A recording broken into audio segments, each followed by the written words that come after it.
hello. Welcome back to the SOS podcast.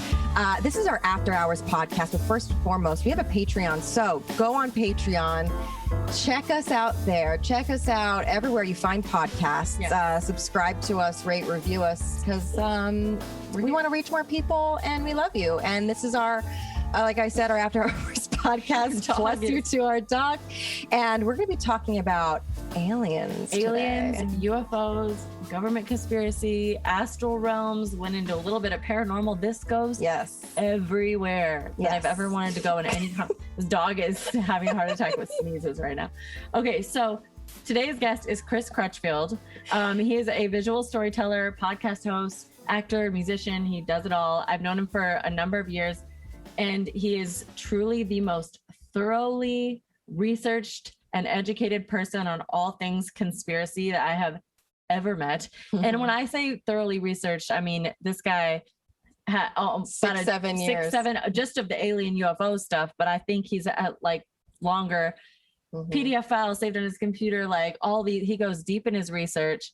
So his podcast is called 6'7". It's a podcast all about a different perspective, thinking critically, diving into topics and thoughts that a lot of society views as taboo or conspiracy.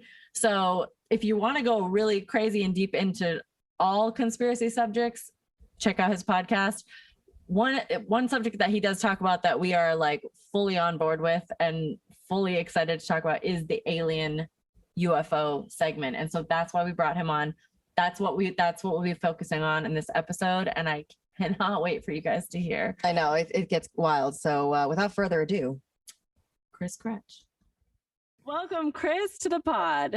Thank you very much. Thank you for having me. How are you ladies doing this evening? So great. And if you're following us on Patreon and everything, we're going to definitely put that conversation on our extras. Yeah, so we just had some bonus crazy weird talk with Chris that might be on our Patreon if you're a subscriber. So get over there. Teaser, spoiler alert, we were talking about butt naked butts. Yeah. Family friendly, so there's a riddle for you. Yeah. You're gonna want family friendly butt naked butts. So but really why we're here today and why we're here every day in life is to think and talk about aliens. And it's all we want to do ever. Alyssa and I talk about it all the time. But here's the thing. Seriously, Chris, there is nobody else that I know in life, and I'm like really into this shit, but I was like, we need Chris on this show because the extent of your knowledge on all things that are like conspiracy, fringe, different thinking in general, but aliens slide right in there, and I am like 100% enthralled every time I talk to you about anything along those lines. And but it's not just like, oh, I'm talking with someone who is equally as into it as me, because I'm really into it. I don't have these facts to back myself up. I'm just like, yeah, aliens. Yeah, they're real. Yeah. But like, you come with seriously, Alyssa, I have had conversations with Chris about so many random things, but I love a good conspiracy too, because spoiler alert, they're not conspiracies. They're real things. I've told you this story. What's the difference between a conspiracy and a fact? About 6 to 12 months. That's hilarious. That meme has been circulating the interwebs. I have not seen that, and that is accurate. Well, I told you the story about like a high school friend who dated an alien, right? Oh, yeah. Let's start with this. Let's go into this for a second. I mean, it's very short, so this can open it up. So basically, she was dating an alien, and she confided in me and one of my really close friends in high school, who obviously we were, kind of open about being very open to other life forms. And we thought, we're like, Sierra, like there's no way. Like, come on. What like, were we her believe in it, but there's reasons? no way your boyfriend's an alien. And she was like, I'm telling you, he is. And what? Was it a belly button thing? No, but I love that. I made that up. But basically, long story short, he can mind read, and he knew things about the conversation that we had, and she didn't have a tracker. It's not like, he maybe bumped her car. We were at like, I don't know, a 7-Eleven, and you know what I mean? Like it was somewhere random. having these conversations. He knew everything. He knew like the funny jokes we were making that day. Wow. When she had talked to him later, because basically the conversation started being like, you told other people, and he had been born and raised. Wait. He also agreed that he was an alien, and he was like, "Why did you tell people that I'm an alien?" Yeah. Okay. Yeah.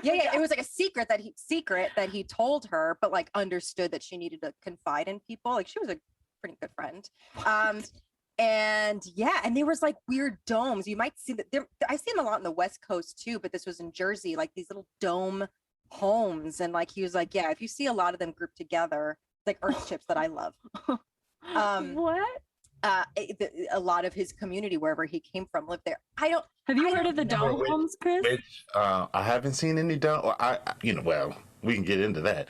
Yeah. But did you remember which one or which race your friend's ex said he was from?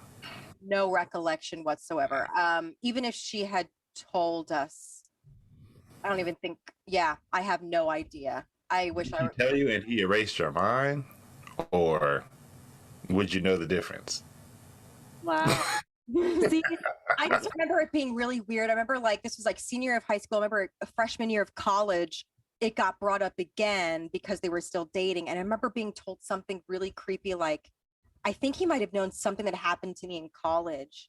And then like, it got back to me what it was. And I'm like, oh my God, I completely forgot about my friend's alien boyfriend. And I never met him. I was like kind of scared of him.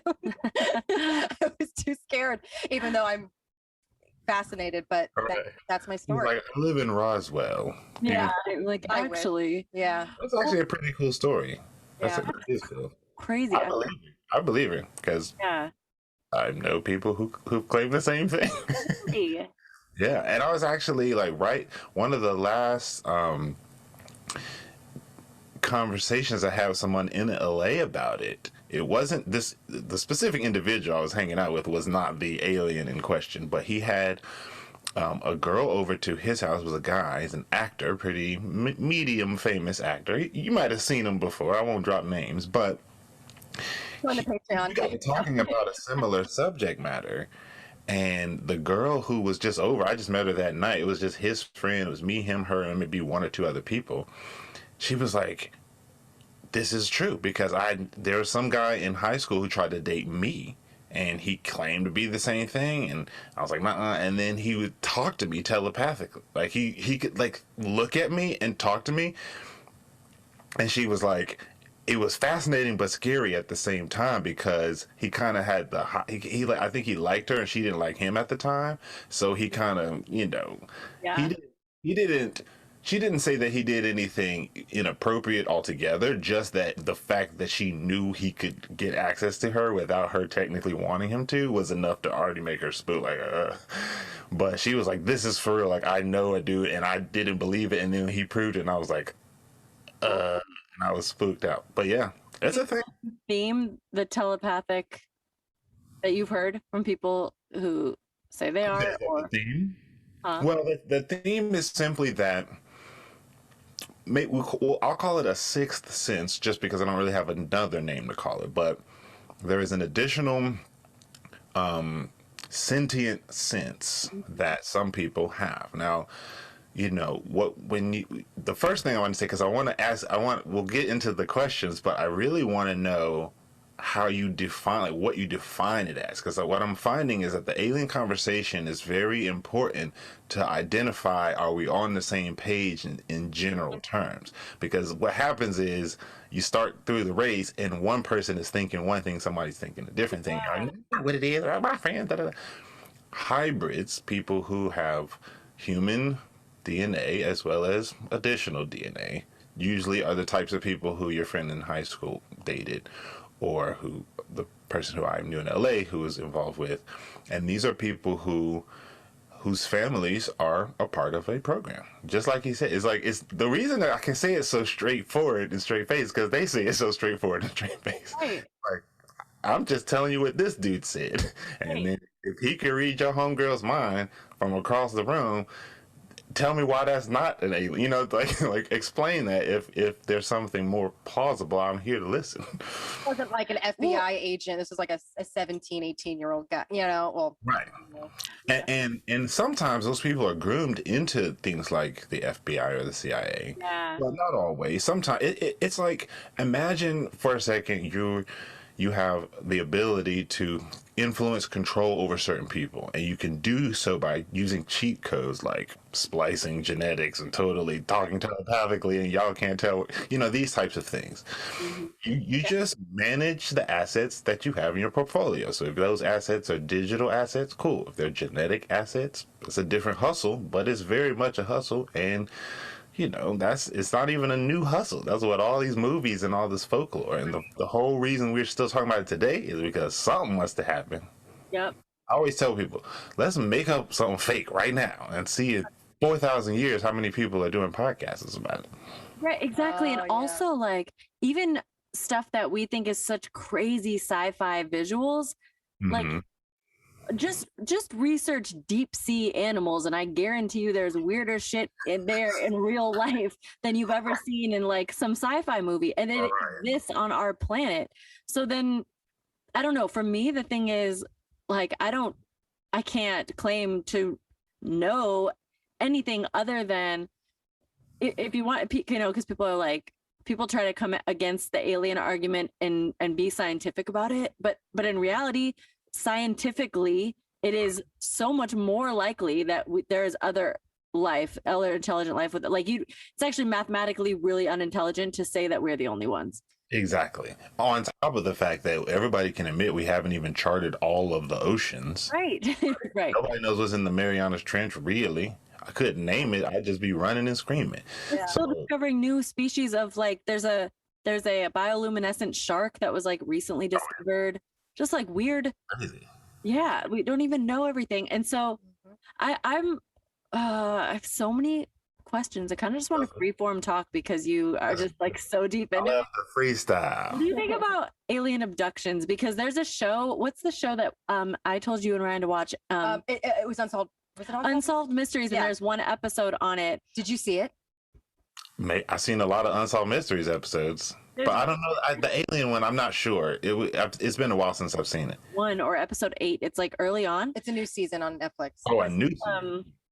Same dude with the creepy droning face. Yeah. And the girl, so there's multiple people from this town talking about an abduction experience, but they all, first of all, they don't even know each other. Children and their parents, like generations or years later, all acknowledged this, and they had never talked about it before. Like, stories were matching up all around the town from people that were like, I didn't know you saw that. I didn't know you saw that. But this episode got me like hard because I texted you. I was like, Molly. It got me so good because I was just like, the girl. So one girl was talking about she was in the car with her sister and her mom or something. They were all three in the car. They were sitting, like, her mom was driving. She was in the back seat. Her sister was in the front seat. They all three like got abducted, and they didn't. Everybody from the town is having the same experience. Yes, same exact time. And didn't talk about it till later. But then so all this time goes missing. Next thing they know, they're back in the car, but they're in different seats in the car. Like, she's in the driver's seat and her mom's in the back seat. They messed up. And she was like, and 4 hours had gone by. They look at the time and they're just like, they're at this red light that they were at before, but they're all in different seats. One family in the town, there's other two separate people who like barely even knew each other from across the town that remember when they were in the ship together and they were interacting with each other. And it was like, it was kind of chill, right? They said it was like mostly just him. They were kind of just like, and they were like, they would telepathically, they said that the aliens telepathically would say to them, like, we're not going to hurt you. Don't worry. And this boy was like at his friend's house. Yeah. And then they all saw like the ship or something, and he was like, I think I need to go home. And what was it? He started running. I forget. He was like trying to run, and he was like running as fast as he could, but then he wasn't moving. and his friends were looking at him, or his friend and his friend's mom were like looking. It was something about him not moving when he thought he was sprinting as fast as he could home. But he was actually being beamed up. He was being beamed up. So, If his name's Scotty, that would just take the cake. oh my God. Well, I go by Scott now, but yes, beat me up. But yes, that was me. But yeah, so that episode, and I love, I mean, literally everything that's ever existed on Netflix about alien abductions, and I watched it all, but this one really got me. So if you guys, you should watch it. But it's also like you can see on their faces, their emotions, like they're traumatized, but mostly because they feel crazy because other people don't believe them. It's not like they're like, you know, it was a really rough experience for them. It was weird for sure, but it's just the fact that they have to defend it. And Right. also kind of taboo, you know, they're older now, and I think it's Massachusetts the town was in. I don't know, but that I wanted to know what you're like. Do you think that that's actively happening? And are there different, like, what do you know? Are there different breeds? Some are just trying to abduct us and study us and let us go. Some are trying to integrate. Those are the hybrids. What's happening, Chris? Are That's you a great alien? insight? I am not. They all say that. Right. But yeah, what you just kind of said there at the end is actually pretty accurate. So I got like, this has all been very highly concentrated for me in the last 6 or 7 years of research. Growing up, I was always pretty much right in the middle. Do aliens exist? I don't know. Probably. Like, why wouldn't they? But I don't really have strong feelings one way or the other until a couple of, not encounters or experiences, no abductions on my part, but just a couple things triggered me to help me know like what the deal is. Plus, my wife has seen ships on a handful of occasions. And one time I was asleep in the car. We were driving. She was driving. I was knocked out. And I hear, Chris, wake up, wake up, wake up. Oh, what is what? Oh man, it's gone. Like, what's gone? It was a ship. It was right there. It was like right over the tree line. What? Where? And I was so mad that I didn't see it. And she I seen. think I've seen one the last. Okay, well, I want to hear this. I'll get back to you. The answer to your question is very it's interesting because keeping in mind that the overwhelming amount of abduction stories we're hearing are from like the 30s, 40s, 50s, 60s, and then crickets. Now, I'm not saying it doesn't happen now. Say that one more time. The one on the show is 70s. On the 70s, right. So nuclear weapons? I don't think they're nuclear weapons. I think they're for the very exact reason, as you told about your friend in Jersey, starting families that grow and migrate with. It's V in like a longer. Is the movie V or the TV show V played out over 30 or 40 years, not 7 years? Interesting. So those were when most of the abductions were happening and they were starting families, and now these aliens are like in society. Because what they do is they simply, in the abductions, and many of the stories that I've heard and the ones that I've read about all match up, and they all have a pattern to them, but almost all the patterns had to do with not like raping them or anything like that, but just tampering in with babies, like pregnant women. Yeah. Yeah. It's a high percentage of women who are pregnant when they speak about alien abduction situations. There's a tremendous amount of people who have come through different conditioning and we'll say mind, like trauma-based mind control conditioning programs, some of whom speak about abductions that are more military in their nature and others that are more otherworldly in their nature. And then there's an argument between, well, it's just the military, it's all fake, or it's, you're not a believer, these things are real. And the truth is both. Truth is that it's a weaponized approach and endeavor from a human side and the alien side. But before I want to continue, but I want to ask both of you, in a nutshell, how do you define an alien? What do you think an alien is? I think an alien is non-human intelligent life that I want to say isn't originally from Earth, but it's like they might have been here longer than, like I think that in ancient Egyptian society, like with a lot of ancient societies, and civilizations, I'm not convinced that other beings weren't present as well. Like, I don't claim to know how long aliens have been on this planet. But I don't know, because then it makes me question, like, well, are humans native to this planet? Maybe we were brought here and put here. True, but I mean, great thread, but you'd be wondering all day and all night. So I know. Yeah. So then I would probably that's fair. So when you say an intelligent, do you mean intelligence in the general sense, like they have sentience, or are you speaking like because then it's like dolphins are really intelligent. Killer whales are super intelligent. I'm thinking, yeah, that's hard to define, because then it gets like broken down. I'm thinking like higher intelligence than us, because in my mind, I'm like, any alien species who's made it here, if they've made it here and they're integrating with us, or they're studying us and watching us, they're way beyond us in our intellectual development, because we're not, if we're studying aliens, I think it's because they're here, not because we figured out a way to go to another planet and like, and then report back on what we saw and then pretend like we never went. And then there for, and then take them and put them back and all that shit. But I think, yeah, so I just think more intelligent than us, but I don't even know what that means. It just means they can get here and like study. Very wide spectrum. I mean, my definition, I don't think is much, different than yours. I guess I would describe an alien to me to be, I mean, I guess it's not that much different, but an evolved life force that's, human, that can be humanoid, but not necessarily. Right. Then it's like becomes a thing of like, what if it's just this, like the deep sea looking creatures that don't resemble fish or whatever. Yeah. Like that. I don't know. What's yours? What's your. So good question. So my take is this, keeping in mind that growing up, it was always undecided until 7 or so years ago.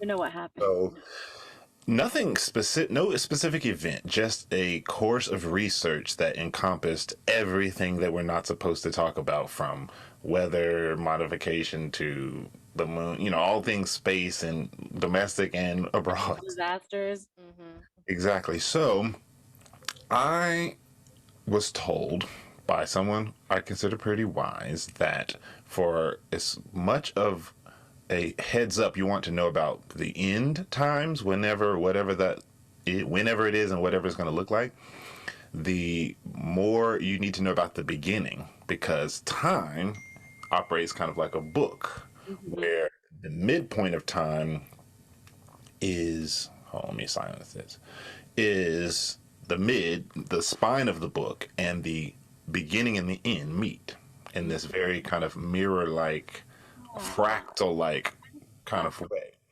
And so I started going, okay, and I really just launched into the beginnings of things. And I come from a Judeo-Christian, upbringing, but, I've expanded to just listen to other ideas without like letting my emotions get involved. And I still do believe in a creator, because I think that the signature of life and intelligence is creativity. Mm-hmm.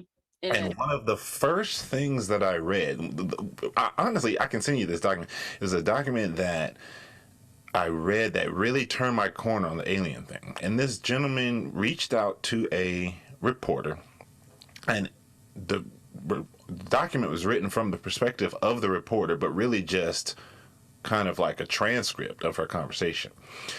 And she basically said, this guy reached out to me out of the blue. I had no clue who he was. And at first I wasn't going to go live with the story because it just seemed crazy. But too many things he said turned out to actually check out. So here's the story. And the guy basically said, I work for a division of the government that nobody's really heard of. We are under the umbrella term of the NSA, but there are letters and acronyms that you ain't never even heard of that I technically work for, and it's not a huge department, but it's technically off the books. And he said, and we liaise with one particular race of what people refer to as alien.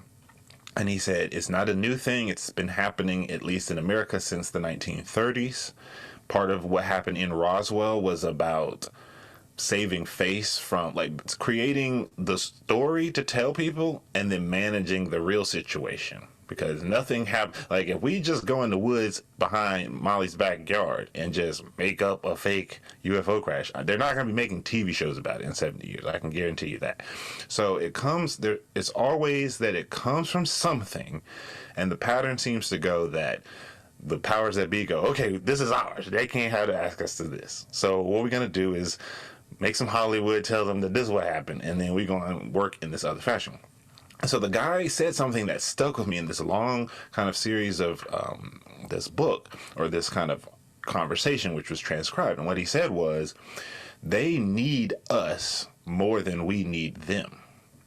He said the only reason the working relationship still exists is because we provide something for them that's very critical for what their achievement is, and in return we get technology. And the interviewer asked, well, what is that? And it boiled down in a nutshell to creativity. He said if you give them he said they can learn your language in less than 2 weeks. This particular race that he claimed to work with. Now, again, this is what the gentleman is saying about his experience, and I've just learned to read it, understand it, and then later decide if I believe it or disbelieve it. Because the second you let the emotions just come up, then you lose out on the truth, right? So he basically said they can learn our language in less than 2 weeks, a whole brand new language. They can communicate their emotions through their skin color. There's all kinds of things that they can do that we can't do. He said, but if you give them a simple SAT high school level logic problem, like the game Frogger, for example, get the frog from one side of the street to the other and have the cars not hit him.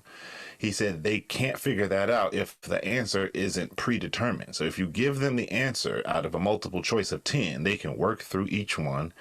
Okay, this is the right answer. He said, but if the proper answer is something you have to actually create, like forge a new path with, he's like, they could be working on it for months and they'll never get it. He said, because of that, they come to the humans with, this is a technical problem, a hurdle we need to cross, and we need your human creativity to actually help us figure this out. Okay, we'll give you some spaceships. Okay, cool. That's how they exchange. That's what I was gonna say, because there are materials that the military has used for ships that are not on the periodic table. Exactly. And that people have seen. Too many people have seen. You don't get a whole city in on the conspiracy, right? So what's happened, the way I define alien is a created but intelligent classification of spirits that have applied their sentience to a mission that has mostly been about personal gain and control. Now, of course, you could say the same thing about humans, but the difference is that they were both created with equal, quote unquote, power. The power we have to create and manifest, to love, to heal, to grow, is things that they envy. So there's an envy exchange, if you will, happening from both sides. But I consider them what, certain biblical and scriptural texts will refer to as fallen angels. So we all can believe in angels. Most people don't have a hard time believing that something otherworldly exists. To define it would take 8 podcast episodes, but angels. The only difference in a fallen angel and a not fallen angel, as far as my understanding has come, is one carries out missions on behalf of a righteous endeavor and the other carries out missions on behalf of a personal or a non-righteous endeavor. One, the mission of one leads to life and the mission of the other leads to death. And so I look at things like abductions, for example, and I go, let's just say that they were as benign as the people say, right? How fair and respectful is it to just snatch Molly out of her car when she's trying to go to her auntie cookout and then maybe genetically impregnate her? Maybe not. Who knows? Maybe they only know, and they Men in Black flashy thingy to everybody, so we don't really know what happened. And even if that was the crux of your experiment and you later find out that, man, I know I got this kid and yeah, he looked like me, but man, I don't know who, is this the milkman's baby? Like, what is this kid?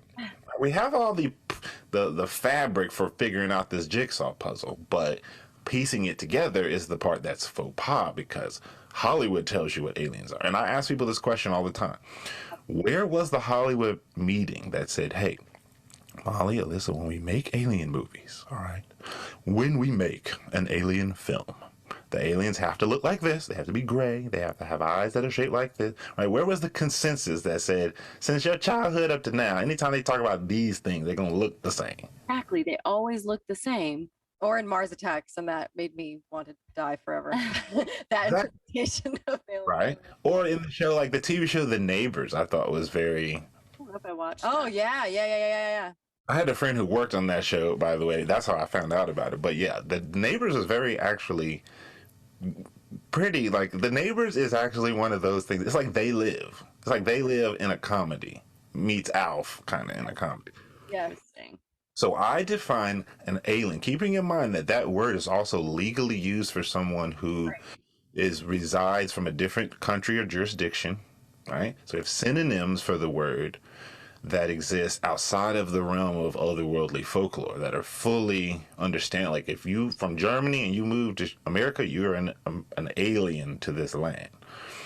When it talks about unalienable rights in the Bill of Rights, that means like these cannot be adulterated from you from any other source other than your own integrity, your bodily integrity. So I look at what we're dealing with not as something from planets far, far away. Some things that have been right here. The alien, is that an abduction? I saw the light change. I said, oh Lord, oh, they coming for. Oh, what did You beamed up during this episode. Oh, okay, there we go. Okay, y'all sit there. Are y'all switch? Are y'all in the same seats? Okay, y'all in the same seats. Yeah, we're back. So I look at it like these beings have a purpose for what they're doing. And from what I can tell, the cycle has been a 600 to 800 year pattern of withdraw from mainstream access and create an apparatus of control, and then introduce yourself to mainstream access and call yourself God, and then rule as God for a couple decades. And then once that inevitably crumbles on itself because of the non-righteous motives that you have about deceiving a whole population, then you'll retreat back into the shadows for another 600-700 years. And when you look at the Egyptian cycles, the Greece, the Roman gods, the idea that Thor can pull lightning out the sky is something for the Marvel movies, but let's really ask ourselves, who's literally funding like $100 million budget movies to tell complete lies, right? That are like 2,500 years old, right? What's the point? Yeah. So I look at this like these bloodlines know exactly who they are, and they subjugate the bloodlines that are not them. So you can usually find patterns in terms of who is getting the full court press put on them is the ones that they are, that are basically in the crosshairs of this movement.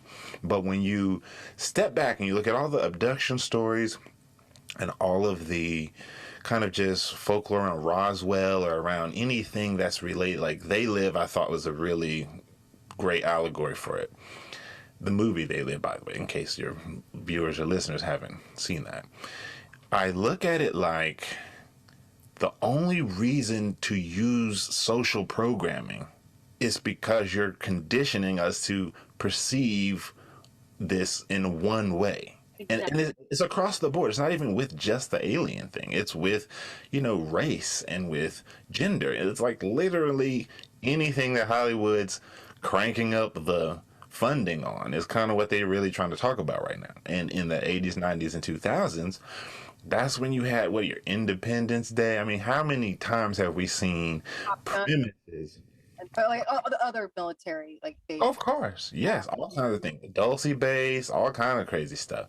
Then the Pentagon just want to act like nothing's going on right up until June of 2020 when you know what? Fox, MSNBC, I think we might release UFO footage. Also, so by the time the government decides to release something, that they have been sitting on that for they've had it forever. It's old news. They're just deciding to break it to us. And B, they're probably doing that so that we don't focus on something else that's going on. Exactly. 100%. Yes.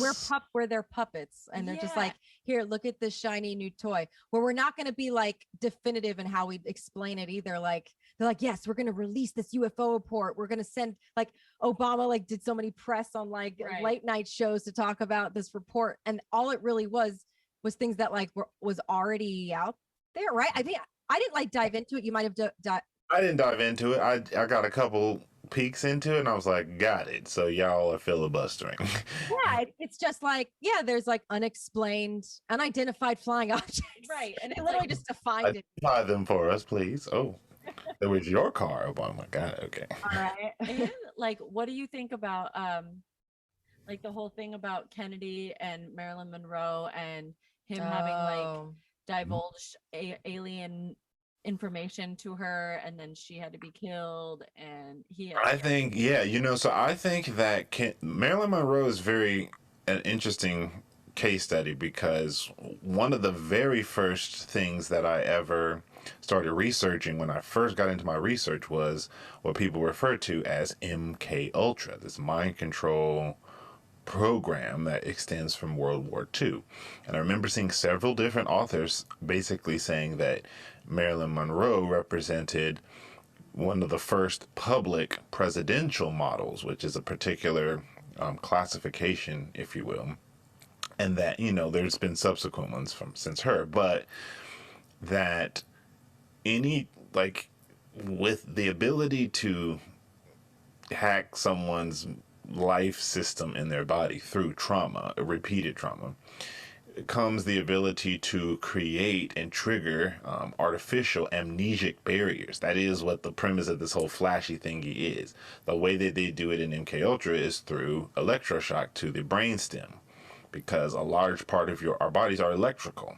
So there's more or less a brute force way to kind of screw up the flow within a given time period, which affects long-term memory. And she was basically saying that they confide in a lot of, like, a different book that I was reading, the autobiography of a different presidential model, was saying that a lot of people, a lot of times they confide in the different celebrities or the different people that they're being more or less handled on behalf of, because they're both in a position of kind of subjugation. They're not as free and open. And she mentioned a time in this particular book I was reading with the Kennedy. Now, this is like in the 50s and 60s, and there were certain Kennedys that she spoke nicely of, and then others that she didn't. She's like, listen, they would look like they was in the same boat as me. Like, it wasn't like, I didn't feel like they were taking advantage of me. I felt like my handlers were taking advantage of all of us. And I get the impression that, from what I can tell, the Kennedy family tends to just not really want to, but they like bucking the system. They're system buckers, as it turns out. Even today with Robert F. Kennedy Jr., right? His nephew, John F. Kennedy's nephew. These people, like, don't always play by the rules. And so between everything that I've read, which is so much random stuff, I am of the belief at this point that we're dealing with individuals who are trying to, hold on, I'm turn my mic back up, turn it down a little bit. Individuals who are trying to make the best of a situation. Where is mine? There it is. Trying to make the best of a situation, who are dealing with something that they don't understand because they were just born into it. And that's the one thing I'm always trying to get people to understand. Nowadays, we live in a world that tells us I am entitled to know anything I want to know. And if I don't believe it, then it isn't. That's just, I don't care what you have to say. I don't even got time to look into it. I just don't think so, therefore it isn't. And there's this kind of almost spoiled brattishness to our subcultural Western egocentrism in this way, ethnocentrism as well, to the point where we're like, our culture is the better one and we do it right and y'all do it wrong and we're the way it goes, right? But none of us realize that one day we just are the product of a fun night with our dad and our mom. We just showed up at our dad's nuts one day, and then that was what life was, right? And he might have been in his teenage years. There is an element of humility that I realized often hear it say, the more you learn, the more you realize you don't know anything. And that's definitely been the case for me. The more I'm learning, the more I realize, how do we think that we really knew anything? Like, all of this, they told us something one day. And if you lived in Jersey, that's what you heard. If you lived in North Carolina, that's what y'all heard. If you lived in California, y'all heard us over here. And you want to tell me it's right because that's all you know, but like, the truth is just almost always, especially in a state of like subjugation and soft key, low key slave labor, like, wake up, go to bed, get to work, pay your bills. You pay $2,700 to stay in that 2-bedroom house? Well, pay it again in 28 days. Like, oh, yeah, I know. So it's so much conditioning, and like you had said, propaganda too, and entertainment, where even down to like something I was reading was talking about Walt Disney's original, some of the early Disney characters that portrayed aliens, where it very early on was decided somewhere that in cartoons, it started, in cartoons, those who believe in aliens are crazy and wear tinfoil hats, and then those people became the crazy people. Says who? Like, why did that become a thing? And then tinfoil hats being the crazy. Where the tinfoil hat thing came from. I always wondered that too.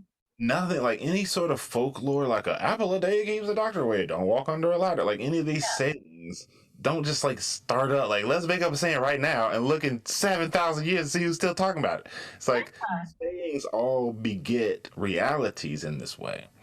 So I've always wondered about the tinfoil hat thing. I never knew it. I thought it was Signs, the movie Signs. No, I love that movie. It was way before that. There were like Disney films with like cartoons where there were like little green aliens. And the lore is like they can read your minds. I think there's something with the tinfoil and like the way can block the way. Here goes the thread, like telepathy.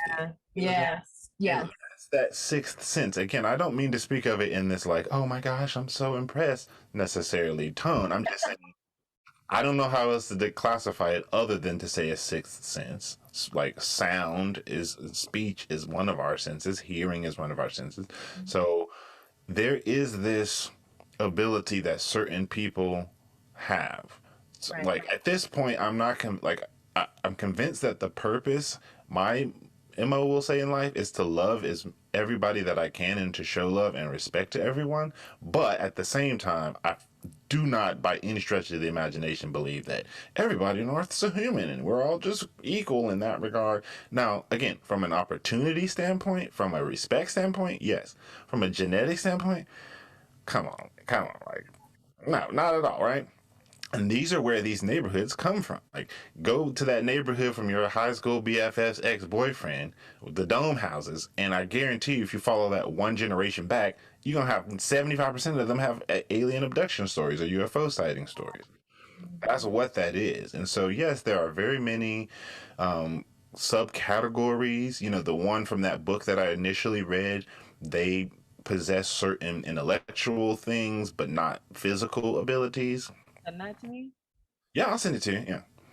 And I have a PDF. I kept a PDF copy of it. I just remember that sticking out to me from that book with the guy explaining, listen, we don't, like, I liaise with these people because I was basically recruited to do so when I was a teenager. Most likely because his mom or grandma was in an abduction situation. But Stranger Things is a really, really, really great allegory for this. The upside down is the astral, period. The MK Ultra that you remember from season 1 of Stranger Things was not to 11, but to 11's mother. Why? So that 11 can be born half human and half with some other stuff going on. And that is they're literally on a silver platter telling you what did happen. Now, all of that comes from the, now declassified documents like Operation Paperclip, Operation High Jump. There's several different CIA operations that have reached their statute of limitations in terms of classification, and they have been made public. Now, I think they fully do that knowing, okay, everybody's not going to believe this, but let's see who bites. But, to me, it's just much easier to we're not the only ones here, okay? Bigfoots, there's probably something to them, right? Like Sasquatch, Yeti, and all these different ones.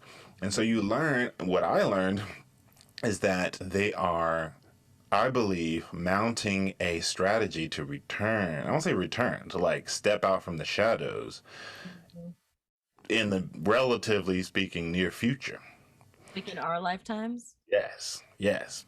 And I think that things like the news out of the blue, like saying, oh, yeah, the Pentagon's going to start talking about UFOs, that's the way that they do it. They like, okay, I know we ignored y'all's question for 100 years, but okay, now we'll answer a question. Next week, in a new special on Netflix called Are They Real? The Pentagon Files. You know, they just like seed it out through media, and they allow people who are like teenagers right now to get a familiarity with like, oh yeah, totally, of course, but then at the same time they associate themes with them that are red herrings, like from a galaxy far far away. No, it'd be right here this whole time. From, you know, these people, they're so much smarter than us, because otherwise how did they get here if you know, we couldn't go there? Answer: because they didn't go nowhere. They just put a curtain in front of your face and then remove the curtain and call themselves smart. And It's like that they started here just like us? Like it's just another. like with this, we'll have to have a whole separate podcast for the full backstory. But from what I learned in a nutshell, a creation happened. Keeping in mind from a biblical standpoint, at Genesis chapter 1, verse 1, God creates heaven and earth. Chapter 1, verse 2, Adam and Eve. Chapter 2, rather, verse 1, Adam and Eve. By chapter 3, and the serpent, who was the most cunning of them all, like beguiled, seduced Eve. So later in the book, you read, oh, by the way, Lucifer used to be a cherub until he decided he wanted to switch up the, you know, break rank more or less. But at book 1, chapter 2 or 3, he's already in that fallen state. So in a nutshell, the oversimplified way to explain it is that like the creation of the earth that we live on right now, in terms of the physical ground we're standing on, is the beginning of book 2. And Armageddon or whatever is the end of book 2. Because even the scriptures talk about a millennial reign, like a time that comes later, after it's all said and done. And in the beginning, we're already presented with a story that seems as if it was something beforehand. They like to relegate that to, you know, a billion years. You know, that's what the media is all about, just creating scope that has so far out of context that you just don't bother really looking too hard into it, because, okay, a billion or 7 billion or 50 billion, carbon dating, who knows? You know, maybe it's challenged, maybe it's accurate. The truth is some funny salad of both, I think.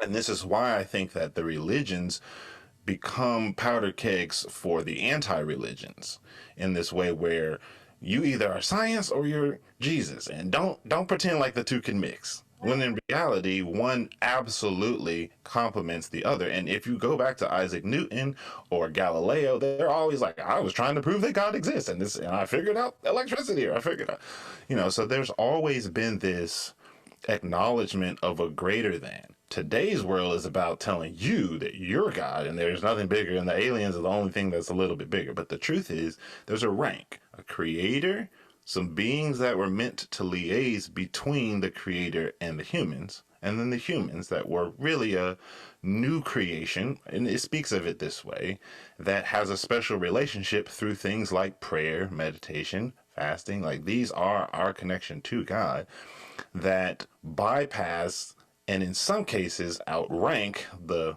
connection of the fallen angels that they used to have prior to their decision to step outside of that covenant.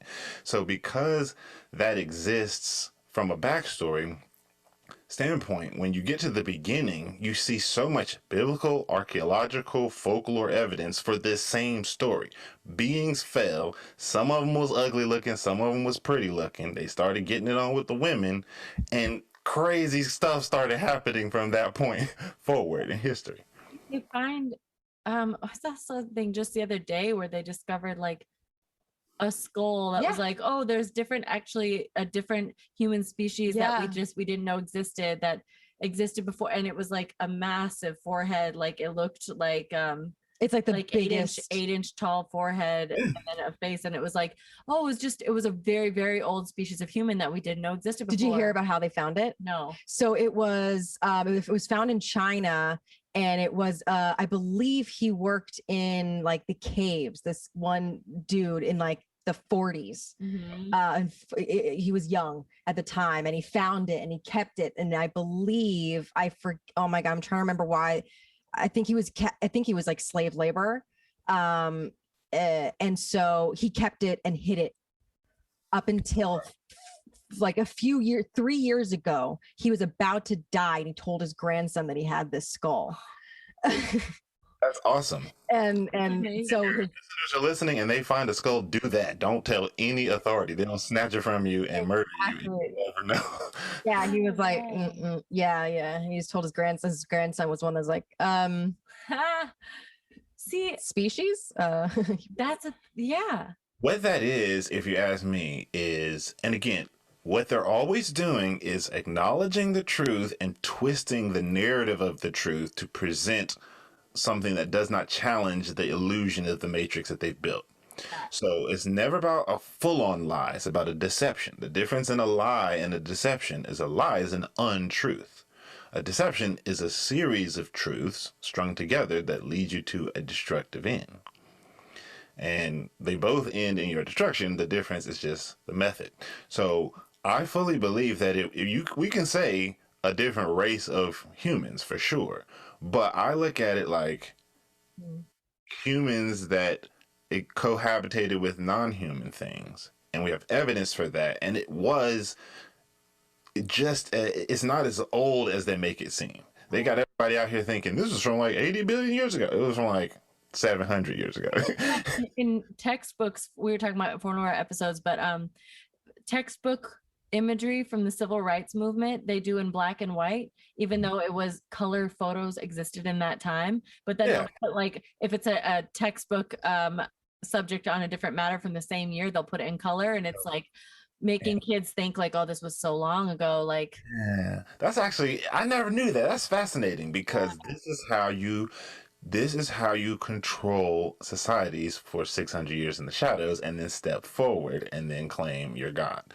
And I believe that this whole situation that we're dealing with now, the fact that somebody snapped their fingers and the whole world shut down, can only lead to the very thing they've been telling us that it's going to lead to: a great reset, a fourth industrial revolution, where your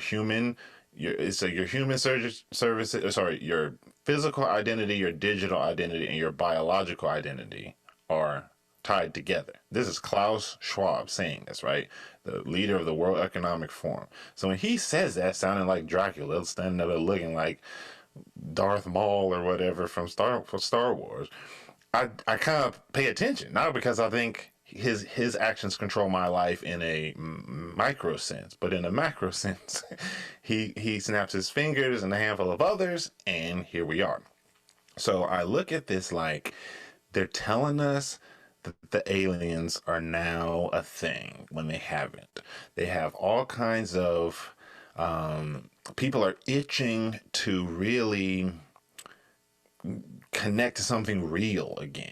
Right? Even from like a human side, even from a religious side or a non-religious side, everybody's looking for what the truth is. And most of us have been alive in 100 or less years where we're told, well, if I can see it, I'll believe it.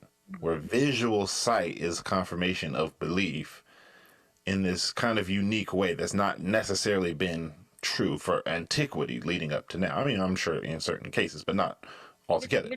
What you just said in the Santa Claus with Tim Allen, the little kid, he's trying to explain to Neil, his mom's boyfriend, that like, and he's like, well, he's like, it just doesn't exist because I haven't seen it. And he's like, the kid's like, have you ever seen $1 million? And he's like, no, doesn't mean it doesn't exist. And right. Certain things we accept that exist even though we've never seen. Exactly. And that is the sleight of hand, because $1 million at this point isn't even technically valuable. It's just perceived value. Right. So even if you had $1 million in cash, it would just be a paper that person says is worth $1 million. You see what I mean? It's all about this perception. And that is, to me, the essence of a being that has a certain rank affecting the psyche and the subsequent manifestation of the life of a being that has a different rank. And I think that when you couch it, or at least for me, I don't try to project this on others, but when I couch it and understanding that, oh, okay, what I grew up learning was like a model of what really happened, but they truncated it pretty heavily. They snatched a few books out of the scriptures. They didn't tell us about all the ones that talk about the aliens. They told us about all the ones that don't talk about them. And they didn't teach us the words that mean what we think that they mean.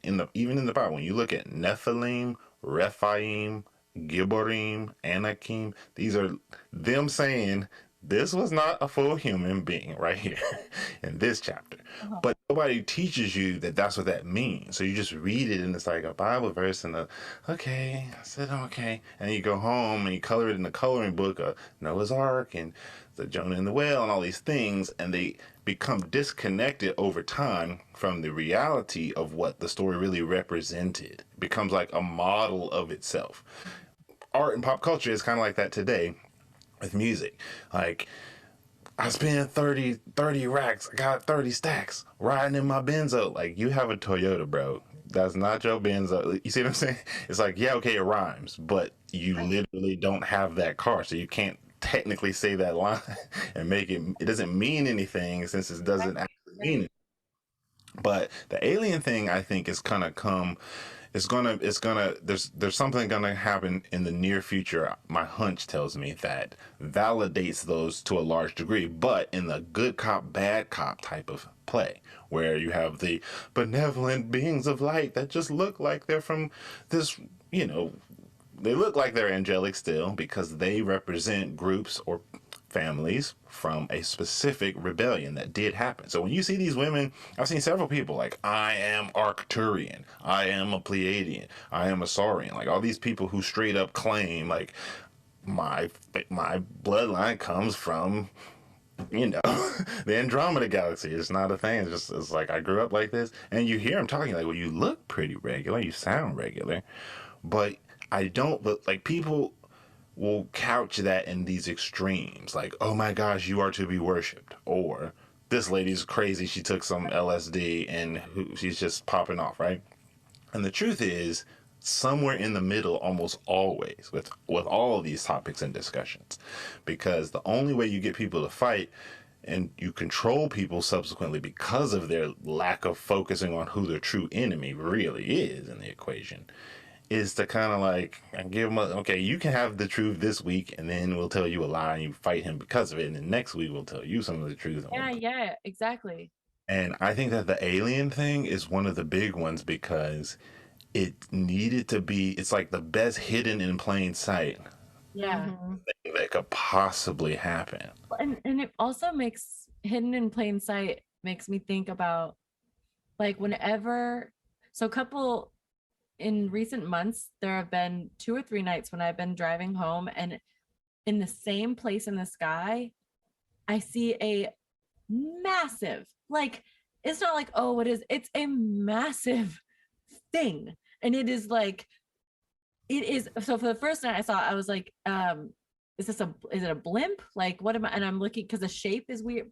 It wasn't lit up crazy, but it was kind of like round and long, like oblong, but it wasn't really moving. So that's why I was like, is it a blimp? It was slow, really slowly moving.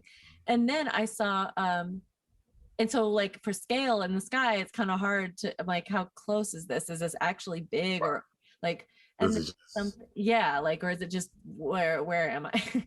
And a thing, oh my gosh, what so I saw it the first night and it was by itself, and I was like, this is it was so big and alarming to look at while I was driving and it was dark out. So it was against the sky. So it's like dark against dark. So and it's been dark nighttime every time I've seen it. That when I'm driving, I'm looking at the people on the sidewalk because I'm like, whoever is out here right now has to be looking up at this. Like what, and I'll be driving and I'll be at this red light. And then it's like LA, this buildings, I can't see it anymore when I get to that red light. And then I'm looking around at people walking and I'm like, so it happened one night and I kept thinking about it and I kept thinking about it. And I was just like, it had to be a blimp, like had to be a blimp. So then like 2 nights later, wait, I can't hear you. Can you hear me now? Uh-oh. Yeah, I can. I got you. Okay. Never mind. Sorry. So I went out again, same exact place, and it's there again. And this night there was an actual plane. I saw a plane in the sky for comparison for the size, and this thing is huge. Like, it is so freaking big, and it's in the same place again, and it's barely moving again. And I'm looking around all these people, and I'm like, what the hell? Like, is anyone seeing this? It happened 3 or 4 nights, and it's right by my apartment, and I don't have, that's kind of anticlimactic, I guess, because I don't have the answer to it. But what it makes me think is what I always think when I'm like, what could anyone do though? Like, I saw it. So like, they don't have to be worried that people are seeing it, because I saw it and I just drove home. Like, what are we supposed to do? It's in the middle of LA. Like, if other people are seeing it. Yeah. What's your emergency? Yeah, no, there's a UFO above I live on Wilshire. Yeah. I'm on Wilshire in LA. There's like and then I'm like, because people are like, oh, there's no way everybody would see it. And I'm like, yeah, I know. But then what are we all gonna, then what? Right. Like, okay, we would all see it. And I'm sure I wasn't the only one that saw it. But then it's like, I literally don't have anything to do about it. I have a podcast episode a couple months later and I talk about it. Like, what are they? They don't have anything to be scared of. You pull the initial thread of the sweater of all the alien disclosure with this one episode. Point. It's like, what would you do about it? What could we do about it? Like, and I'm not, can't shoot it down. And even if I had the ability, I don't care to. I'm just like, what is that? I want to know what it is. Everybody underneath it. Yeah, exactly. And then I'm like, it's just, I don't know. It's also weird to me because I'm like, I thought in my mind, I'm like, well, I wonder if they can have a way of knowing who's perceiving them right now. Like, the fact that I see them, I'm in my car and I see them. I wonder if they're like. I'm so glad you said that, because that's how you have to think. That's what I've learned in terms of this sixth sense. So imagine, like, we're in a room full of people and you didn't know that Jim Bob over there was half human, half something else. And he starts talking directly out loud in your head, where he's really just electromagnetically affecting the energy in your auditory cortex. So you literally hear something, but nobody's saying anything. Mm-hmm. See what I'm saying? Mm-hmm. It's like the difference in somebody speaking and versus a recording of someone speaking from an MP3. One is a facsimile of it, but if you never heard of an MP3, gosh darn it, somebody's in the house talking. Like, I don't know what y'all talking about. Like, I'm not the crazy one. So the ability for him to withhold the fact that he's selectively speaking to you is the sleight of hand. And that's how I learned that a lot of this stuff works, where sometimes you are looking at something physically in the sky. Other times you're looking at something that's cloaked, that's uncloaked for certain individuals. Oh, like, yeah, like I can see it at that moment. Correct. And it's not because, and other people can't see it, not because it's not there, but because they've energetically more or less given you permission, or, or something that outranks them has given you permission, because there's always, so this is why it's very much a wild, wild west. The movie's giving us like 1% of the full story. Have you ever seen the movie Cabin in the Woods? Yes, yeah. Okay. Great analogy movie. Do you remember, first of all, I find it very strange that Sigourney Weaver is always in movies where they're talking about some aliens. Second of all, she's got a look, man. You got to think twice. I know what the deal is. She probably is like, I picked these scripts because, I'm bored with the rest of them. And she says something at the end of that movie. So, spoiler alert, if you haven't seen Cabin in the Woods, go watch it. But the whole premise is this house where they're spooking people, and then you catch halfway through that it's actually very closely affiliated with the government. There are technologies that are hiding people, like when the bird just flies over the mountain ridge and just runs to that invisible force field. Mm-hmm. Actual alien, quote unquote, technologies that might as well be alien because they're foreign to what we know exists, that prevent certain people from seeing, whereas other people they want to see. And the whole point was to spook the people in this house by having them choose their own horror story, to then murder them and take and Sigourney says it in the second to last scene in the movie. it's like they figured it out. The girl, not Ellie Kemp, the main girl who is a part of it. Yeah, she looks like her. She looks like her. Yeah, I forget this other actress name, but she's like, she goes like, "Why are you doing this? Like, what do you want from us?" And Sigourney's like, "I don't want anything. We're doing this to maintain balance. We do this. The ancients that have been feasting off this in this way since." They weren't considered ancient at whatever time in history that was. And then you more or less find that this whole military base is built on top of some other sub-level that has beings in it that the governments actually go through all this work to try to trap and kidnap people into. Then you find other stories that aren't cabin in the woods of people who are like, no, I've been to the Dulce base. It looks like that. Like they actually modeled the base in the movie off of a real base in New Mexico. And you find that a lot of folklore is actually based off real life. I never forget. Do you remember the place we stayed in Burbank? The apartment right across from Warner Brothers? Yeah. Okay. So mine, I don't want to like put her on blast, but our neighbor, one of our neighbors who lived very close, we would always talk. She was older than I was, maybe about like 15 or 20 years. And she had a pretty high up position at Warner Brothers. And part of her job was to kind of oversee scripts and manage product placement rights and things like that. She had to read all these scripts to make sure there were no conflicts between the funding they were getting and what they were saying in the show. And she used to do West Wing. And I asked her all these, I was like, you do everything under the Warner Brothers. That's HBO, everything. I was like, you get to read Game of Thrones early? She's like, no, I don't get to do that one, but I do pretty much all the shows minus Game of Thrones. And she was telling me about her time doing this with West Wing, the show West Wing. And she said, I became pretty good friends with the show's creator, very famous writer, Aaron Sorkin. And she said, I would ask him sometimes, like, where do you get some of these ideas for any of these, like whether it's your more fringe movie topics or the West Wing show? And come to find out, he was basically like, so my dad works in the Joint Chiefs, and like we sit at the dinner table and he just like talks, and then I kind of like jot things down. And I was like, what? And he kind of alluded to her. He was like, because she didn't peg herself as a quote conspiracy theorist, and of course Aaron Sorkin is like the most conspiracy theorist. So she's like, he more or less kind of gives her this line like, listen,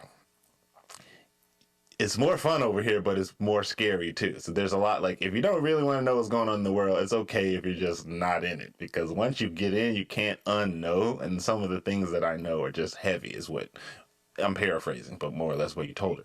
So I just remember that story combined with a zillion others are like, this is where this comes from. It's like, it doesn't come from nowhere. It comes, I can't speak to direct episodes or scripts, but clearly someone in high Pentagon is sitting with a son who happens to have a way with words, who can create stories that get funded and greenlit and produced and then disseminated. They're the ones that call their production company Orion Pictures, right? Not me. It's like Orion Pictures made all them big movies in the 90s and 2000s. Like, why call yourself Orion if nothing about your life bears witness to the star system called Orion? It's like, what's the point? You see what I mean? From an artistic standpoint, you don't name anything you're doing in terms of your artwork something disconnected to the things that you're about and what you're into. So I look at it like they're telling us all the answers. They're just trying to get us to phrase it in our minds in a different light. And I think that's because they want us to view the others as an achievable, attainable, desirable genetic hybridization goal. And I think that creation and humans are a beautiful thing, and that I think that part of the whole balance with everything getting screwed up now is the screwing up and the tampering of the genetics. And when you go back to the very beginning, you learn from folklore standpoint, from biblical standpoint, from antiquity standpoint. I mean, the Egyptians were the ones that put them little snakes on the top of their helmet. Like, it's like they had something going with the serpent. Like, I didn't do it, they did it. So like, let's try to get to the bottom of what they thought that this represented. And then when you do all your deep dives, you realize, whoa, all these cultures are kind of speaking to the same thing. There's no way all of these people are making this up. especially like ancient civilizations where they were across the planet from one another, and it wasn't like, um, And they we had don't. Twitter. Yeah, I exactly. was on TikTok and I saw the Egyptian. I saw Pharaoh post his tweet.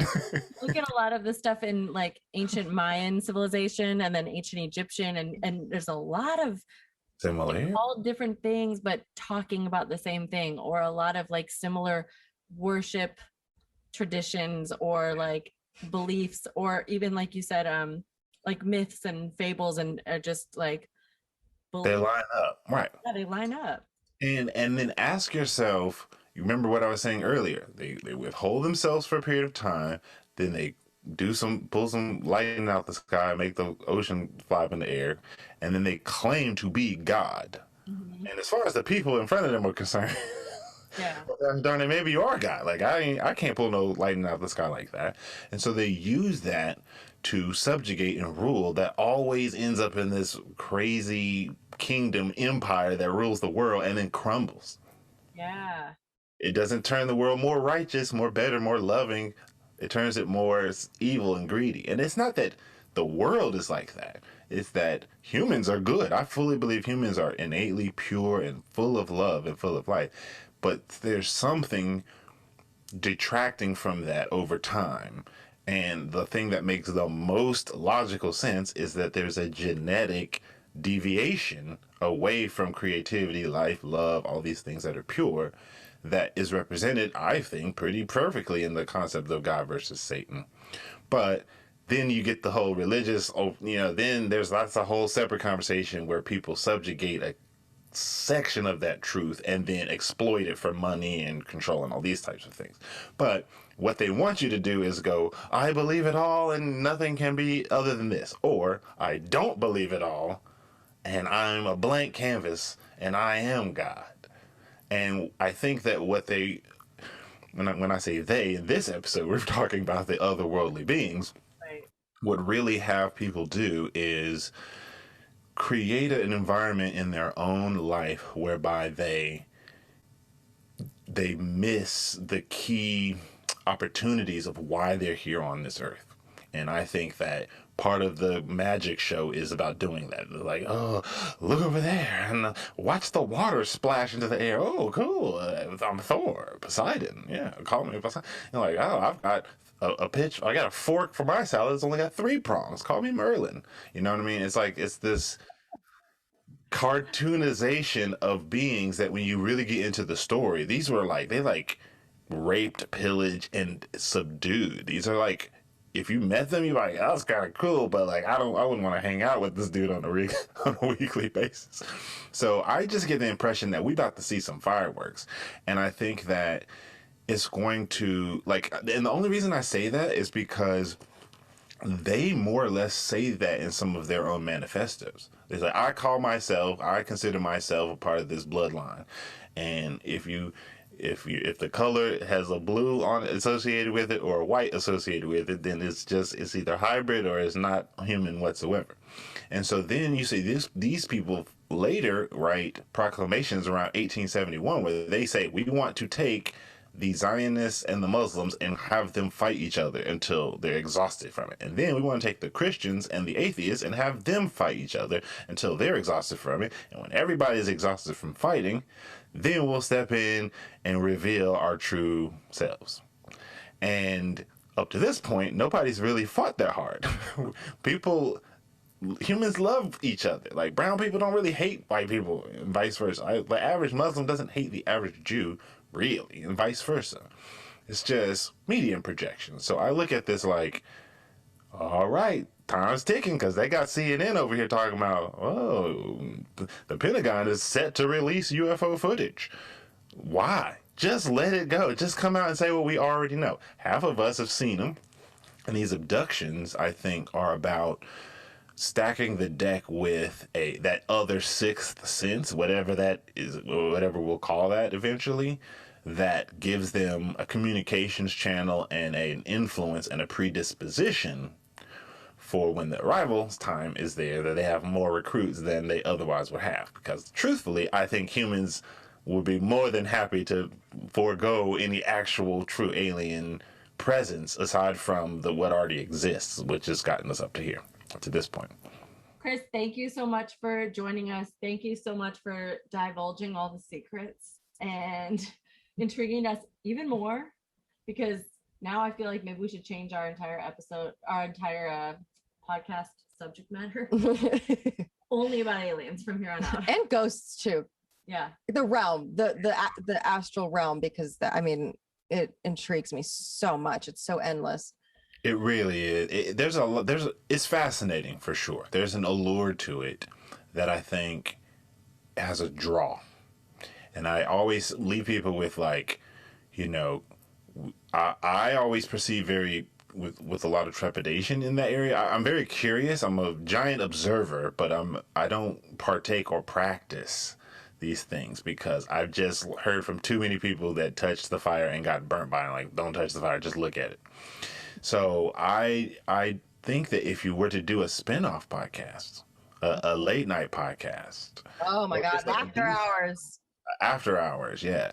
And then these things can just be, you know, I think people find this fascinating, and the reason people tune into this type of subject matter is because there's something to it. Yeah. Everybody knows there's things we don't know as much as we try to know everything. Mm-hmm.